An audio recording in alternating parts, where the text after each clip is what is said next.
Hi everyone, my name's Lindsay, and over the weekend I posted some of these images that I've made using Lavinia stamps on social media. I've done one very quick little video before, so today has been a bit tricky for me and a complete personal challenge. I don't have the proper equipment, so we're using a tripod, so it may get a little bit bumpy should my elbows get in the way. But what I wanted to show you, what a few people were asking, is how we did the reflection. So even if we just get that far today, it's a start. So I'm going to move these out the way, and we're going to do the horse and carriage, because that one seemed the most fun. So I'm using a little piece of equipment called a stamparatus, because it's much easier to stamp your image multiple times without it going wobbly and blurry. I'm going to put my cardstock right in the corner. My magnets have broken. They are extremely strong and I'm very clumsy with them. I'm actually very clumsy in general, so it's taken a few goes to get this video right, because I would not have a single clue how to do any form of editing at all. We're also in the middle of a thunderstorm here in Western Australia, and my voice is a little bit croaky as well, so if my dogs decide to bark, it's because they think we're being invaded by thunder. I'm starting by doing my moon in a lighter colour, but I don't want my moon to come all the way down. As you can see, we've got mountains in the front, and our moon would never be in front of our mountains. So what I've done is I've ripped up a piece of card, and we're going to be using this as a template for our mountains. We're going to be using the top and the bottom, and this should cover it over where my mountains are going to be. My horse and carriage is going to be there. Alright, so I'm stamping my moon straight down. I've done it in a light purple. I've only just got the moon image, so all the previous images, there we go, of Lavinia stamps I've done, I've just used a circle punch, used the outside of that to use as a moon, and sponged nice and gently. I've had a few goes at doing the video, so I'm going to keep plodding through, even though the dogs are barking. And we'll just see how we go. I'm now stamping my mice, making sure my card is pushed right in the corner. And the good thing about having something like a stamparatus is if you do not get a definitive black image, you can redo it. Just make sure you push your card right to the corner, otherwise you're going to end up with really furry mice. Now that's not too bad, it's moved a little bit, but what I can show you is one I attempted earlier, and we can see, even though it's not in focus, my mice had about 8 legs each.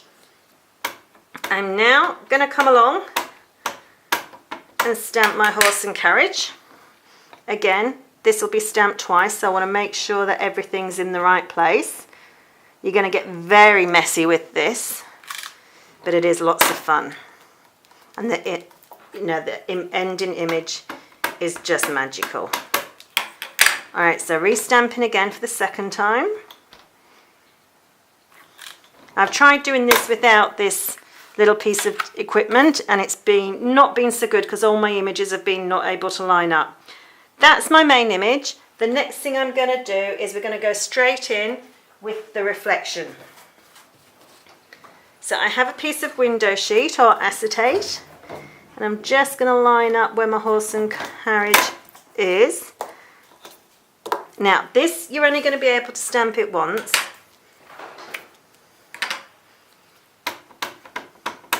Should have used a clean background just to show you. I'll learn from next time. Press it straight over and lift your acetate straight up. It's not going to be a perfect stamp because we're stamping on plastic, and reflections are never solid and perfect either.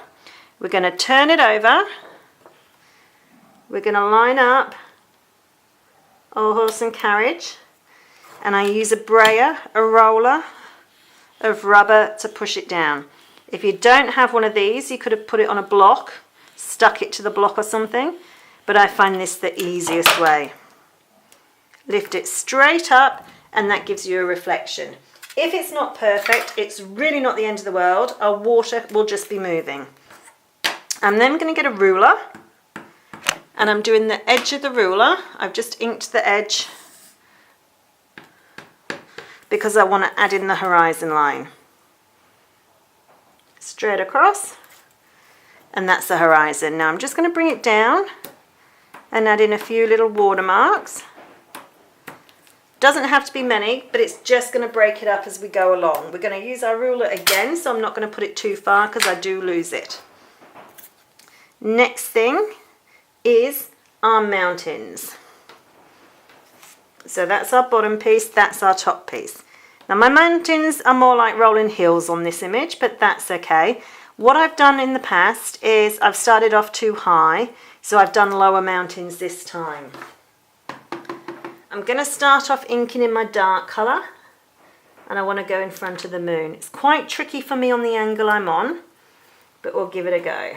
So I'm going to start off on the edge, and I'm just sponging. It's moved already. This is never going to be perfect, and we don't want it perfect. I'm going to bring it across. The whole table wobbles when I do this. And this is why we get so mucky. Bring it round and bring it down. I'm then going to change to a dark purple. I don't want to bring the dark purple all the way down. I just want it on the tops of my mountains.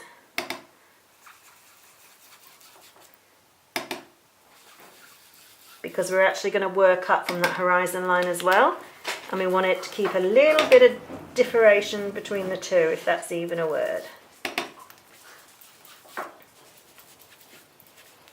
Lift up, and there we go. A little bit of movage, but it's not too bad. Now what I'm going to do is, that's how we've just stamped that way. I'm going to reverse it over, because we would have a little bit of reflection of the mountains in the water, but this is going to be a lot lighter. So the same purple, just on the edges. I'm not bringing the blue in for this one. And I'm going to change that to the lightest purple, the silvery purple that I've done the moon in. You can add your moon reflection if you like, doing exactly the same way we've just done the horse and carriage, but don't do it black, do it in the same colour. But I do find it looks a little bit watery, which it should do really, it's over the water. And you do lose it a little bit because we're going to add in some detail as well. My next step is I'm going to cover that moon. We don't want to get any of our background colours on the moon. I should really have got a brand new post-it because the stickiness is coming off that quite quickly. But I'm going to hold on to it so I don't get fingerprints everywhere and just start coming around the edges.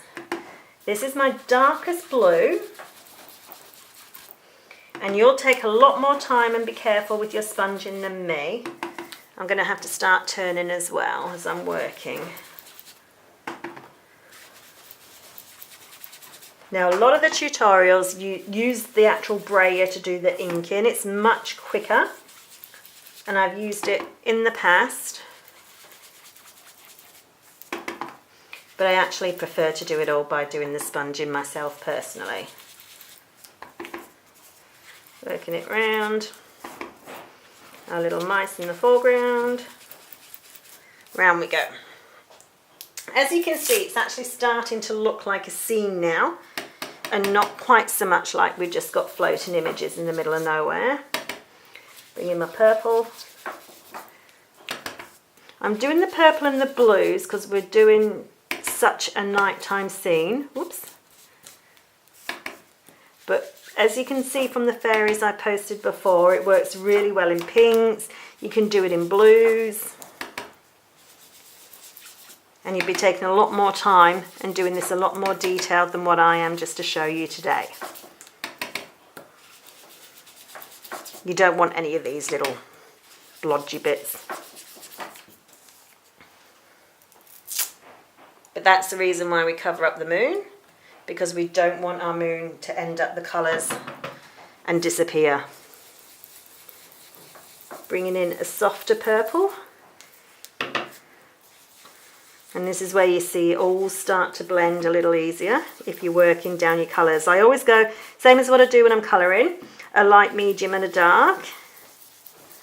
And then sometimes I just bring a random colour in which I'll show you in a second. I'm going to bring quite a bright blue in to just tone down the purples.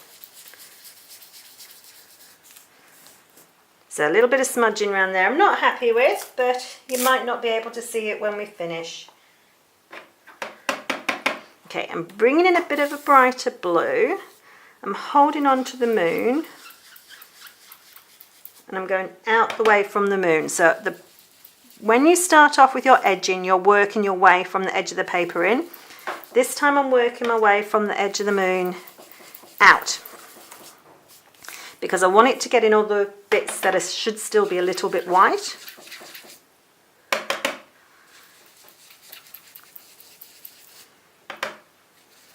And this is why we end up so messy doing this, but it's great fun. Whoops. And take your time, don't be rushing like me, because I'm not sure how long my camera's got of memory. Alright, there we go. I think that looks pretty cool. It does look like you can see my moon all the way around because I just had the sponging on. So I'm going to get my mountain again. And I'm just going to re-go over that bit there. Whoops. And, oh, crikey. Oh, I've still got the blue one on, look. Good job you can all laugh at me now. Laugh at myself later. Soften that up so we don't get the edge of the moon, because your moon would never be in front of your mountain.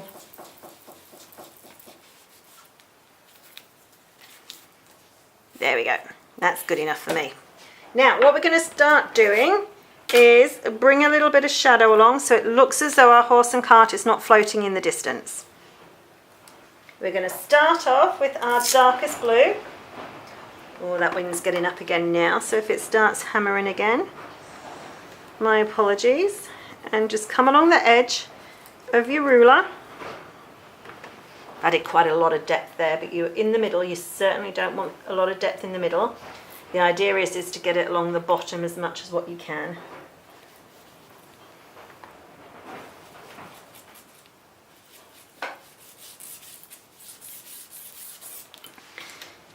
And I quite like it if it looks a bit smoky and a bit foggy, because it all adds into the mysteriousness of it. So my purple, I'm going to sponge that a little bit around there. Each time you do this, they will be different. There's no two you'll get the same. Some will be lighter, some will be darker.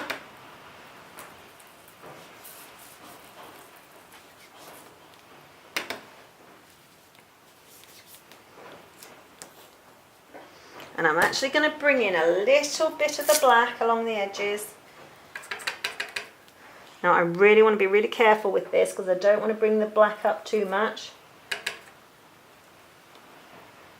Just definitely around where the carriage wheels are and the horse's feet are. Making it look as though they're kicking up a bit of dust as they're racing through to get Cinderella home, do you reckon? Although she should be in the carriage. Alright, that to me looks as though it's a little bit better than floating. But again, it doesn't have to be perfect. It's designed to be a fantasy image. So we're going to start bringing a little bit of grass edges around it to get a little bit of contrast going. A little bit of interest around the edges and break up the image. This is in the dark blue. Turn it around. You don't have to turn it around when you're stamping, but I'm working on an angle. Don't have to re-ink every time. Sometimes it's nice just to go through and add in the shadow effect. I've lost my cleaner. There we go. I need to be quick, a little bit quick on this bit now because I'm not sure how much longer my video's got. Bring in the purple. Again, do the same with that. And you get the idea. We start to work along, making everything look as though it's in the distance. I have some little Lavinia mushrooms here. Bring those in. Do them in the darks, in the purples, the blues. It helps to add in the idea of foreground and background and perspective. Now the other thing I just wanted to bring in quickly, we've got 4 minutes before my camera dies, is to bring in a little bit of texture along here. So I've stamped in black at the moment, and I'm re-inking it every time because I want to get my darkest ones in. I put the white bit down because I wanted some of it to look as though it's just the bush and it's not constant trees. A bit of the blue, I'm going to start on the edge there and bring it down. And then just a bit of purple,